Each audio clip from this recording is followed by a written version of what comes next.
Welcome, listeners, to episode 3 of The Telescope and Unpacking the Sona.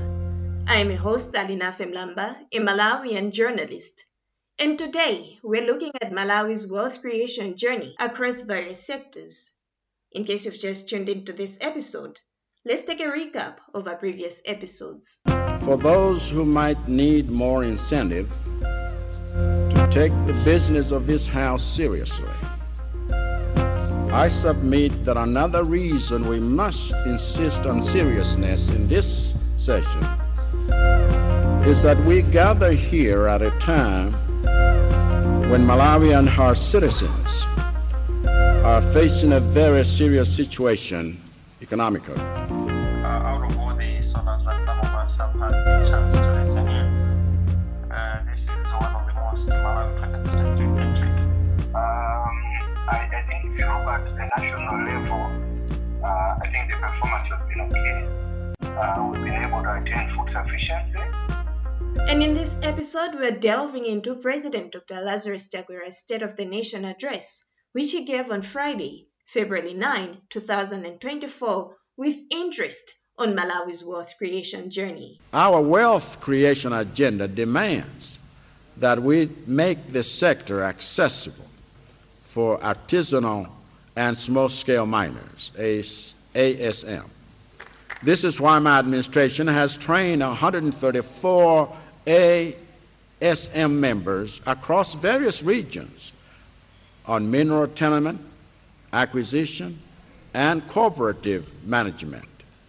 Additionally, 295 ASM participants from 12 mining groups have also undergone training on safety, health, sustainable mining practices, and we are currently facilitating the registration of 4 cooperatives with a cumulative total of 17 cooperatives registered to date.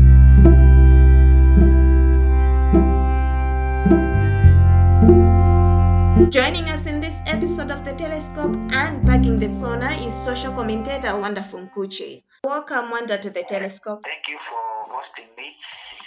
This is a good platform for us to discuss some things concerning our national development. Of course. Our first topic for today is the Agricultural Commercialization AGCOM project. This is a collaboration with the World Bank. So, Wanda, I just want to find out from you, how has the agriculture sector, particularly through the AGCOM project, contributed to wealth creation? As you may recall, the president highlighted its support for the Mega Farms initiative. And what potential do you see in the AGCOM project for further wealth creation? Yeah, thank you for that good question. When we are looking at agriculture, it is a backbone of our economy. That's our number one economic activity in the country. And most people are involved in that industry. That simply shows the potential that we have and the need to grow that industry, not just to feed the country, but also to grow the economy itself. Because when our agriculture is vibrant, the economy also responds positively, because a lot of things depend on agriculture. So when it comes to agriculture and the wealth creation, as we know, we are in the what I can call the era of mega farms. The present administration promised to approach agriculture through mega farms. That was in 2020. Getting this far, we have heard the government talking about mega farms, and some of the farms have been established. It simply shows that we are working on the potential that we have. And then linking that to wealth creation, yes, agriculture directly relates to wealth creation in our context as a country. But as an evaluatory remark, I can say we haven't done much, although we can do more. We can see the potential that we have, For example, with the Green Belt initiative, we have grown certain crops and exported the crops, attracting forex in the country. So that's the potential that we have, that we can do more. And again, we should also understand that in the shadows of the resources that we have, talking about land, labor, and the water, this country is naturally blessed when it comes to those resources. We have them in abundance. So all that can be used to attract, to do wealth creation. Our agriculture is mostly subsistence, but we can commercialize it. We have already seen how much we can gain if we do the commercialization. So in a nutshell, that's how I can contribute to, say, on agriculture and the wealth creation in the country. You've talked about land in abundance, and now I think we also have to move on a bit to the Malawi Development Corporation Holdings Limited, which was established by government recently to safeguard national treasures. And now it has a new mining company as its subsidiary. What are your expectations for the corporation's operations and also the benefits it may bring? Yeah, we needed the Malawi Development Corporation as soon as yesterday. I'm saying this because as a country, for us to develop, we need to have a state approach on how we are going to approach this development. And development comes from within the country and also outside the country. That alone tells that we need a state entity that is going to negotiate on behalf of us to foreign investors, or even try to catalyze the local potential that we have. So the establishment of the MDC is a welcome development that is strategic for this country's development.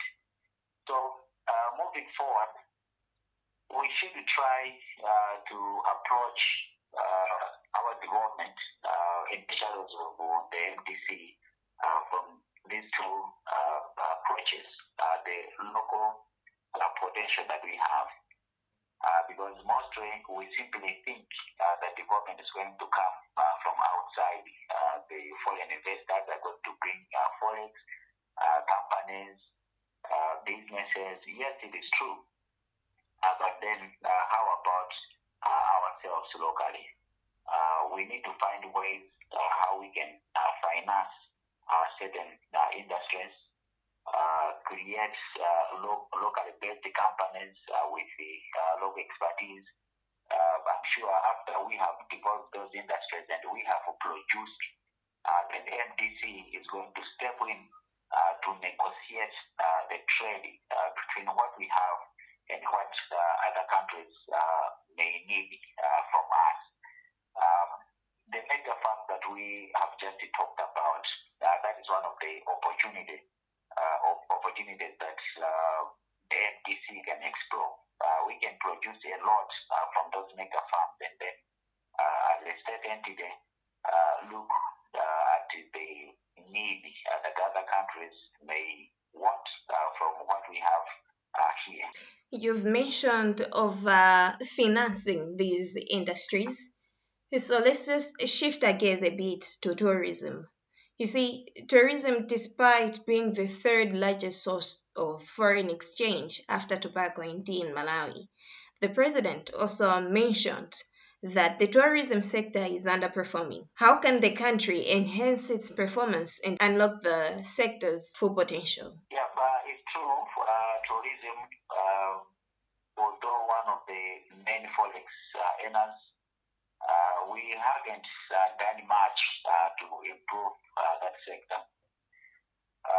We have sold in this country, when we're talking about the lake, Mulanje Mountain, these are the main features that we talk about concerning but then we have to move on from there because we have been at that position for too long. So how can we move forward? We have to invest in these natural features that we have. For example, Lake Malawi, we need to have resorts on the lake. We have to develop hotels. We have already seen that happening, but we can do more. These are the investments that we need on our lake. To the extent that when someone in Europe is thinking about Africa, he should also be thinking of Malawi to say they have to come and see Lake Malawi. But then that's going to happen if we invest enough. So in short, we have to make this country a top of the mind destination. And further on, we don't have to settle with what we already have, but we have to look around to say what else can we sell about this country. I can tell you that I have always wanted to be in Jamaica, not because I know a certain natural feature there, but just because of the reggae music. That alone attracts me to Jamaica, that if I have that opportunity, I'll go there. So we can learn a lesson. It's not just the natural features that we have. We also have traditional dances, different cultures. Those are things that we can develop unique about ourselves.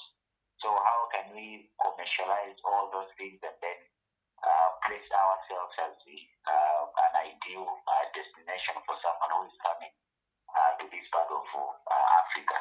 And we can use the present platforms, the digital platforms, to make sure we create that good content, the pictures, the videos, everything that when someone goes online to search about Malawi, they see what we have, and that alone can make them come here and they spend it there.